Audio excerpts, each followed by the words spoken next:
दो तोतों की कहानी। संगति का प्रभाव। एक घने जंगल में एक सुंदर तोता अपने दो नन्हे नन्हे बच्चों के साथ एक ऊंचे पेड़ पर रहता था।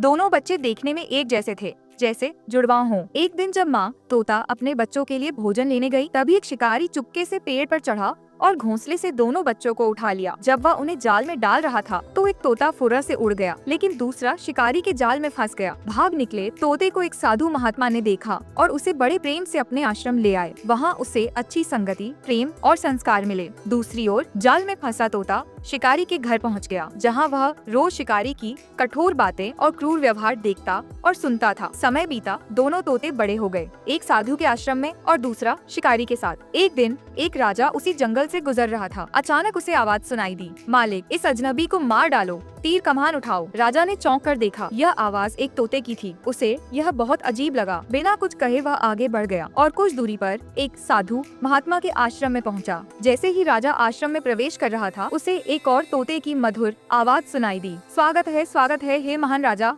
आपका हमारे आश्रम में सादर स्वागत है। राजा यह सुनकर आश्चर्यचकित रह गया। उसने तोते से कहा, मैंने अभी अभी एक और तोता देखा जो बिल्कुल तुम्हारी तरह दिखता था, लेकिन उसकी भाषा और व्यवहार बहुत कठोर था। उदासी छा गई। उसने कहा, वह मेरा भाई है। एक दिन एक शिकारी ने हमें पकड़ लिया था। मैं तो किसी तरह बच गया, पर मेरा भाई शिकारी के पास ही रह गया। संगति का ही असर है कि वह भी शिकारी की तरह कठोर बन गया, जबकि मुझे साधु महात्मा की संगति मिली, जहाँ मुझे प्रेम, शांति और संस्कार मिले। राजा ने उस दिन एक महत्वपूर्ण सीख पाई, अच्छी संगति का अच्छा और बुरी संगति का बुरा प्रभाव पड़ता है। कहानी से सीख, हम जिस माहौल में रहते हैं उसका हमारे स्वभाव और व्यक्तित्व पर गहरा प्रभाव पड़ता है। इसलिए हमें हमेशा अच्छी संगति और अच्छे वातावरण की ओर ही बढ़ना चाहिए।